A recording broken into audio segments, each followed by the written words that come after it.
Hey, what's going on, guys? Phil here. Welcome back to a Mechwarrior Online video covering the patch notes for November of 2021.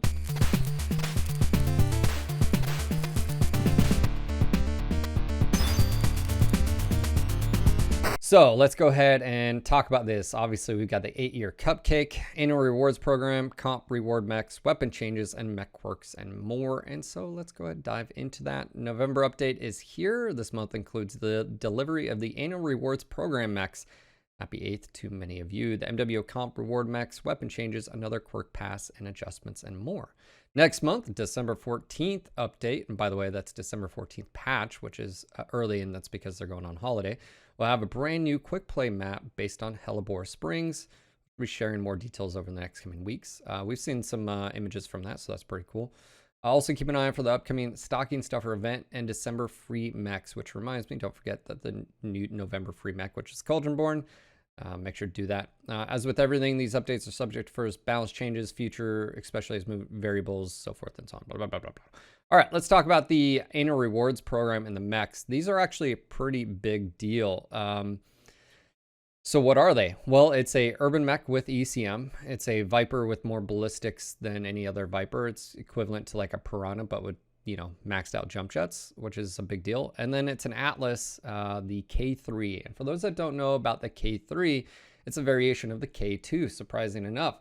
Well, what is the K2 and K3, and why is the K3 important? The K3 is a variation of the K2, which has ECM and jump jets, or I should say, it has ECM and streak 6s, and the K3 removes the streak 6s, put jump jets on. So now you have an Atlas that has jump capability and ECM as well. So these are pretty big deals. I was actually very surprised that these were released as the loyalty rewards instead of mech packs themselves. But putting my little hat on and thinking cap, it maybe makes more sense from a business and practicality standpoint for PGI, because to get these mechs, you have to then purchase other packs and or requirements to get those. And of course, you can find more information on that, of whether you qualify or not.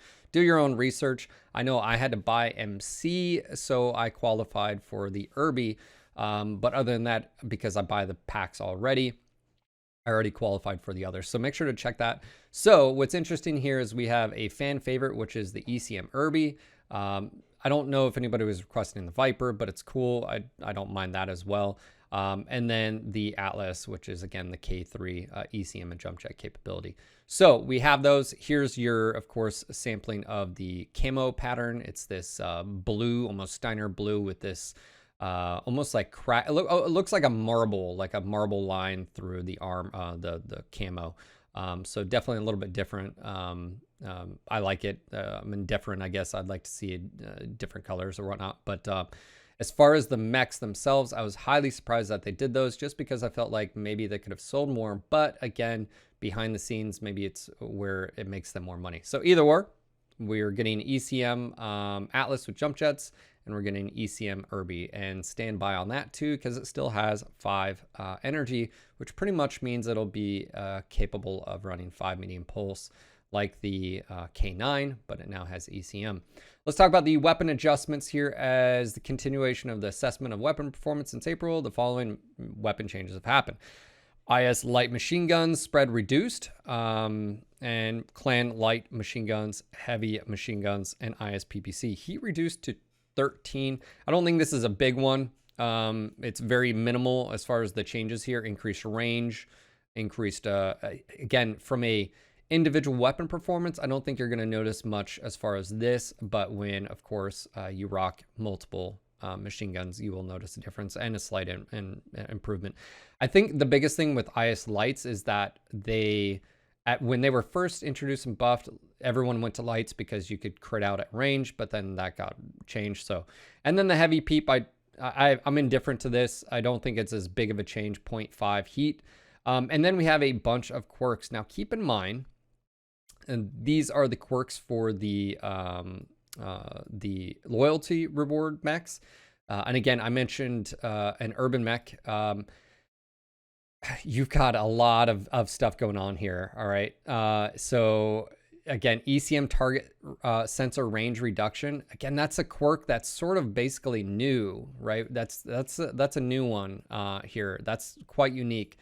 Heat dissipation 5, overheat damage, which means keep in mind this is actually pretty important, because if you have override on and you suffer, let's just say you cross from 99 to 101 and you take that 20 internal structure to your left torso, that right there goes from 20 down to 15, which is survivable, right? So keep in mind, as far as overheat is concerned on this Irby, that may not seem like much, but it literally can mean the difference between your mech staying alive or if it's dead, especially with IS lights running XLs.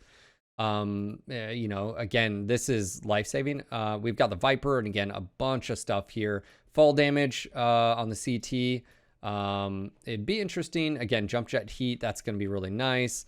And then 100% ammo per ton bonus on the set of 8 quirks. Now, what's interesting with this is, again, you're only getting a set of 8. I think what they're trying to do is make it so it's not extremely OP, customized with all the different left, right, and arms and so forth and so on. The mech is quite large, so obviously it's got some armor quirks here, and it jumps everywhere, and that jump jet heat. So very specific towards this mech. And then, of course, we have the Atlas here, armor across the board, -10 heat, crit chance receiving, which makes it tankier, and your weapons don't get crit out, or your equipment.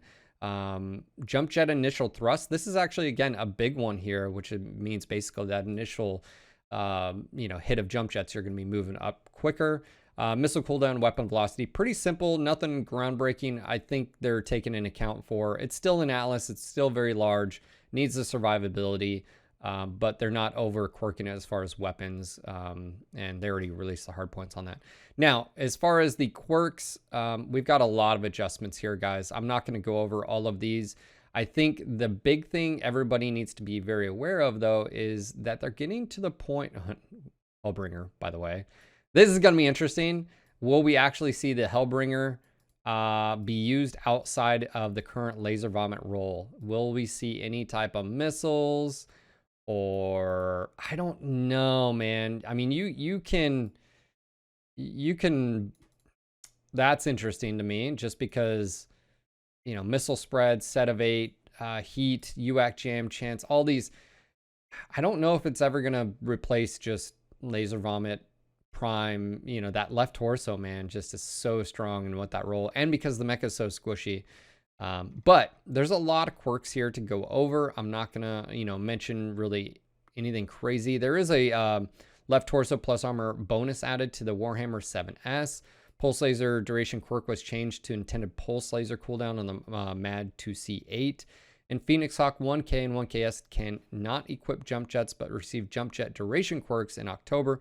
Jump jet burn time duration is now removed from the listed variants. Now, the reason I wanted to bring up quirks is for a very important reason. We've seen quirk adjustments now. This is the 4th pass. There's only so many mechs left. Obviously, we know December is right around the corner, and they're going to be doing a patch mid-December where we get a new map. But, you know, I'm really looking forward to seeing what's going to happen in 2022, but I'd like a little bit more information. It'd be great to like sit down. But that's going to be it for the patch notes review of November 2021. Let me know what you guys think. What would you like to see as far as next in MWO? What would you like to see the focus on? Let me know down in the comments down below. And are you guys excited for the loyalty rewards? Or were you surprised that they didn't do a pack as much as I was? Because like I said, I felt they could have had really good sales on that, but then also with the loyalty, maybe it makes more sense that to qualify for those, you have to buy multiples of, so it makes more money. Let me know in the comments down below. Guys, I hope to see you on the next video. Until next time.